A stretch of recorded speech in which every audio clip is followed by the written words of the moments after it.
മോദിയെ വെല്ലുവിളിച്ച് റാഫേൽ ഇടപാട് അന്വേഷിക്കാൻ ഇറങ്ങിത്തിരിച്ച CBI ഡയറക്ടർ അലോക് വർമ്മയെ അർദ്ധരാത്രിയിൽ ഇറക്കിവിട്ട കേന്ദ്ര സർക്കാർ സുപ്രീം കോടതിയിൽ നിന്ന് വടി കൊടുത്ത് അടിവാങ്ങിയെന്ന് വേണം പറയാൻ. ആ വടി ഇനി കോൺഗ്രസ് ഉൾപ്പെടെയുള്ള പ്രതിപക്ഷ നേതാക്കൾ ആയുധമാക്കും. മാത്രമല്ല അത് രാഷ്ട്രീയമായ വലിയൊരു തിരിച്ചടിയുമാകും. റാഫേൽ ഇടപാടിൽ അന്വേഷണം വേണ്ട എന്ന കേന്ദ്ര സർക്കാരിന്റെ തീരുമാനം മറികടന്നാണ് അലോക് വർമ്മ സുപ്രീം കോടതിയെ സമീപിക്കാൻ തയ്യാറായത്. അതിനായി ഫയലുകൾ പരിശോധിച്ചപ്പോഴാണ് പാതിരാത്രിയിൽ അട്ടിമറി നടന്നത്. നിയമവ്യവസ്ഥയോടും ഭരണഘടനയോടുമുള്ള വെല്ലുവിളിയാണിതെന്നാണ് കോൺഗ്രസ് അധ്യക്ഷൻ രാഹുൽ ഗാന്ധി അന്നേ ആരോപിച്ചിരുന്നത്. പ്രധാനമന്ത്രി, പ്രതിപക്ഷ നേതാവ്, ചീഫ് ജസ്റ്റിസ് ഓഫ് ഇന്ത്യ എന്നിവരടക്കമുള്ള സമിതിയാണ് CBI ഡയറക്ടറിനെ നിയമിക്കുന്നതും മാറ്റുന്നതും. എന്നാൽ സമിതി കൂടാതെ മോദി സർക്കാർ ഏകപക്ഷീയമായ നിലപാടെടുക്കുകയായിരുന്നു. ഇതേ തുടർന്ന് അലോക് വർമ്മ സുപ്രീം കോടതിയെ സമീപിക്കുകയുമായിരുന്നു. കോടതി വർമ്മയെ വീണ്ടും പ്രതിഷ്ഠിച്ചെങ്കിലും വിരമിക്കാൻ ഏതാനും നാളുകൾ മാത്രമുള്ളതിനാൽ വർമ്മയ്ക്ക് പ്രത്യേകിച്ചൊന്നും ചെയ്യാനായില്ല.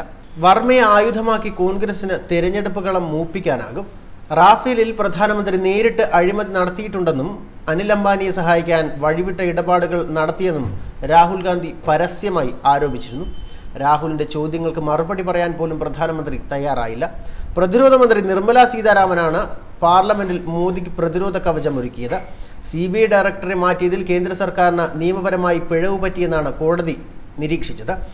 അതേസമയം റാഫേൽ ഇടപാട് സംബന്ധിച്ച് പ്രശാന്ത് ഭൂഷണും മുൻ BJP മന്ത്രി അരുൺ ഷൂരിയും നൽകിയ ഹർജിയിൽ സുപ്രീം കോടതി കേന്ദ്ര സർക്കാരിന് അനുകൂല നിലപാടാണ് എടുത്തത്.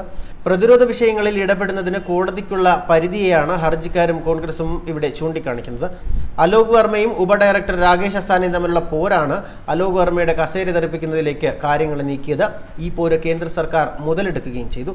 മാംസവ്യാപാരിയായ മോയിൻ ഖുറേഷിൽ നിന്ന് അലോക് വർമ്മ കോഴ വാങ്ങിയെന്ന് രാകേഷ് അസ്താന പരാതി നൽകിയിരുന്നു. മോദിയുടെ വിശ്വസ്തനായ അസ്താനയ്ക്കെതിരെയുള്ള പല കേസുകളിലും അലോക് വർമ്മ ഇടപെടാൻ തുടങ്ങിയതോടെയാണ് CBI തലപ്പത്ത് പോര് തുടങ്ങിയത്. കോഴ ഇടപാടിൽ അലോക് വർമ്മയ്ക്കെതിരെ കേന്ദ്ര ഇന്റലിജൻസ് കമ്മീഷൻ അന്വേഷണം നടത്തിയിരുന്നു. പ്രാഥമിക റിപ്പോർട്ടിൽ അലോക് വർമ്മ ക്ലീൻ ചീറ്റ് നൽകിയിട്ടില്ല. കേസിൽ വീണ്ടും അന്വേഷണം നടന്നു വരികയാണ്. ഇതിനിടയിലാണ് സുപ്രീം കോടതിയിൽ നിന്ന് തിരിച്ചടിയുണ്ടായത്. വർമ്മയെ മുൻനിർത്തി CBIയെ മോദി രാഷ്ട്രീയവൽക്കരിക്കാൻ ശ്രമിച്ചെന്നും സുപ്രീം കോടതി അതിന് തടയിട്ടെന്നും കോൺഗ്രസിന് വാദിക്കാനും തെരഞ്ഞെടുപ്പ് പ്രചരണം നടത്താനും കഴിയും. ന്യൂസ് ഡെസ്ക് മലയാളി വാർത്ത.